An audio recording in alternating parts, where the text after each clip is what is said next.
योगी आदित्यनाथ ने आज घनश्याम तिवारी जी समाजवादी पार्टी को घेरा और उन्होंने घेरते हुए कहा कि भारत के विभाजन के लिए जिम्मेदार व्यक्ति के नाम पर विश्वविद्यालय बनाने वाले व्यक्ति की पैरोकार समाजवादी पार्टी ये कहती है कि हम आएंगे तो उन्हें गृह मंत्री बना देंगे। जरा ये बयान हम दर्शकों को सुना देते हैं, फिर घनश्याम जी आप जवाब दीजिएगा। आजादी के खिलाफ और भारत के विभाजन के लिए जिम्मेदार व्यक्ति के नाम पर विश्वविद्यालय बनाने वाले व्यक्ति को समाजवादी पार्टी आज पैरोकार बनती है कि हम आएंगे तो उसको गृह मंत्री बनाएंगे। यानी ये तो जानते हैं कि उसको नहीं आना है, लेकिन इनका शर्मनाक, इनके सोच को देखो। यानी ये फिर दंगा करवाना चाहते हैं। बेटी के लिए इनका किस प्रकार का व्यवहार रहता है, कैसे मुजफ्फरनगर और सहारनपुर के दंगाइयों को लाकर के तत्कालीन सीएम के आवास में लाकर के उन्हें सम्मानित किया जाता है और ऐसे व्यक्ति के समर्थन में लोग इस प्रकार की दलीलें देते हैं। बहनों और भाइयों, ये सभी घटनाएं केवल हंसने के लिए नहीं, मनोरंजन के लिए नहीं, हम सब के लिए एक सबक भी होती हैं। वर्तमान पीढ़ी को और आने वाले भविष्य को समझाने का भी एक माध्यम होती है। दरअसल घनश्याम जी, योगी आदित्यनाथ जी ये समझाने की कोशिश कर रहे हैं कि तब हम बटे थे, जाति के नाम पर, धर्म के नाम पर, इसलिए कटे थे। आज भी परिस्थिति वैसी है, बस परिदृश्य बदल चुका है। आज उम्र के नाम पर बांटने की कोशिश हो रही है और बांटने वाली समाजवादी पार्टी और कांग्रेस पार्टी है।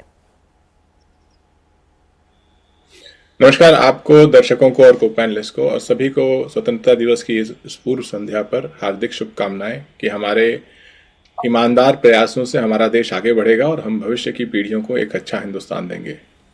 जहां तक आपने बात शुरू की आदित्यनाथ जी से, तो मैं कुछ हलफनामे उनके पढ़ लेता हूं। धारा 144, 147 दंगा कराने का आरोप, धारा 188 सरकारी कर्मचारी द्वारा लागू आदेश का उल्लंघन, धारा 295 किसी धर्म का अपमान करने की नीयत से पूजा स्थल को नुकसान पहुंचाना, धारा 297 कब्रिस्तान या शमशान स्थल पर बिना इजाजत के घुसपैठ, धारा 436, धारा 506 और न जाने कितनी धाराएं, जितनी आपके पास या आपके किसी दर्शक के पास मार्कशीट नहीं होगी, उससे ज्यादा तो आदित्यनाथ जी के ऊपर धाराएं लगी थी जब तक वो मुख्यमंत्री नहीं बने थे। और ये अकेले वो नहीं हैं। आज अगर आप देश में क्रिमिनल हैं, अपराधी हैं, भ्रष्ट हैं, तो भारतीय जनता पार्टी आपको फर्श से अर्श पर लेके जा सकती है। वो आपको मुख्यमंत्री बना सकती है, वो आपको गृह मंत्री बना सकती है, वो आपको मंत्री बना सकती है, वो अगर आपकी डिग्री मिसिंग है तो शायद आपको प्रधानमंत्री भी बना सकती है। तो ये भारतीय जनता पार्टी है। एक साधारण आंकड़ा आपका कोई भी दर्शक अगर गूगल करेगा तो देखेगा कि इस समय लगभग 2000 एमपीज और एमएलएज हैं। उसमें रोहन जी नहीं हैं, लेकिन उन 2000 में कैसे लोग हैं? 800 ऐसे हैं जिनके ऊपर आपराधिक मुकदमे हैं, योगी आदित्यनाथ जैसे। जिस पार्टी ने पूरे देश को अपराधियों से, भ्रष्टाचारियों से भर दिया हो, जो पार्टी में प्रधानमंत्री कहते हैं कि 45 करोड़ देश के लोगों ने राम मंदिर में चंदा दिया है, चढ़ावा दिया है, जिस पार्टी के हाथ 45 करोड़ भारतीयों को की लूट से रंगे हुए हों, उनके धर्म की लूट से, उनकी आस्था की लूट से रंगे हुए हों, जो पार्टी संसद में सबसे काला इतिहास रचती है कि पिछले 12 साल में जितने इतवार हुए हैं उससे कम संसद आहूत करती है, संसद को शॉपिंग मॉल बना देती है, कहती है इनके पास 2/3 बहुमत है, जब जनता ने इन्हें रिजेक्ट कर दिया था अब की बार 400 पार। और फिर भी हिम्मत नहीं होती देश के गृह मंत्री की, जनरल शाह की या देश के प्रधानमंत्री की कि संसद में मॉनसून सत्र में दिखाई दे जाएं, 2 शब्द बोल दें। तो देखिए, अंग्रेजों की चापलूसी करके नेहरू जी के दौर में जीना अलग था। उस समय के दौर को पलट अलट के ये लोग अपने आप को नेता मानते हैं, लोगों को गुमराह कर देते हैं कि इन्होंने स्वतंत्रता संग्राम में कोई भी ढंग की भूमिका निभाई। लेकिन सत्य यह है कि जब महात्मा गांधी की हत्या हुई, जिसके आरोप आरएसएस पे लगे, तो ये लोग मिठाई बांट रहे थे।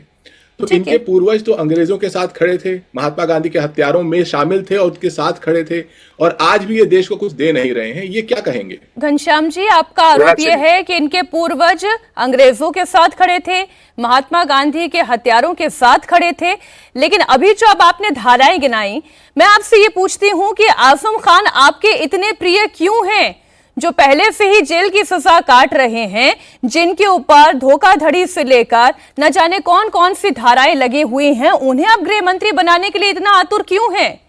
मीनाक्षी जी, एक ही वाक्य में जवाब दूंगा। अगर एक व्यक्ति जिसके ऊपर मर्डर के चार्जेस हैं, भारतीय जनता पार्टी उसे मुख्यमंत्री बना सकती है, और एक राज्य में नहीं, अनेक राज्यों में, तो ये क्या कहेंगे? इनकी मर्जी है। जवाब रोहन गुप्ता खतरनाक देंगे। से खतरनाक क्रिमिनल आतंकवादी को सांसद बना दें, मुख्यमंत्री बना दें, प्रधानमंत्री बना दें, इनकी मर्जी है, क्योंकि इनको लगता है कि देश में तानाशाही आ गई है। देश में तानाशाही है, और देश में तानाशाही की वजह से आप जैसा कहेंगे वही सही है। रोहन जी, देखिए, आपने घुमा फिरा के आजम खान पे बात की, एक शब्द नहीं निकला उनके मुंह से। अभी नकली चुनावी हिंदू बन के निकल पड़े हैं। क्या उनके नेता आज तक भी राम मंदिर गए? वो बोले कि नहीं, हमारा मंदिर बनेगा तब जाएंगे। हमारा मंदिर तुम्हारा मंदिर क्या होता है? क्या राम हिंदू सनातन कोई राजनीति का विषय है? आप चंदे की बात करें, एक बार मंदिर जाके वहां प्रायश्चित तो कर लीजिए। और आपकी पार्टी की हकीकत तो नेताओं के मुंह से निकल ही जाती। आपकी विचारधारा क्या है? यही तो, इसीलिए तो उत्तर प्रदेश डर रहा है।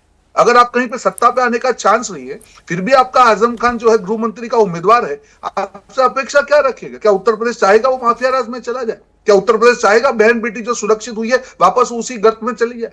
क्या उत्तर प्रदेश को आतिक अहमद जैसे लोगों को याद कर रहे हैं? नहीं।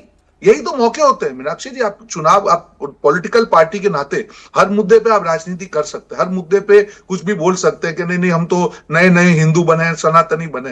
पर जब भी एक मौका मिलता है, जब आपके नेताओं के मुंह से बातें निकलती है, तब आपकी असली विचारधारा क्या है वही उस बात का प्रतीत होती है। और इसीलिए जनता कभी भी इन पे भरोसा नहीं करती। उत्तर प्रदेश की जनता को मालूम है कि अगर इस परिस्थिति में आजम खान का उनका प्यार है, तो गलती से अगर उनको 2-4 वोट ज्यादा मिल गया तो ये लोग क्या हाल करेंगे। इसलिए कभी भी इन पे भरोसा नहीं करेंगे।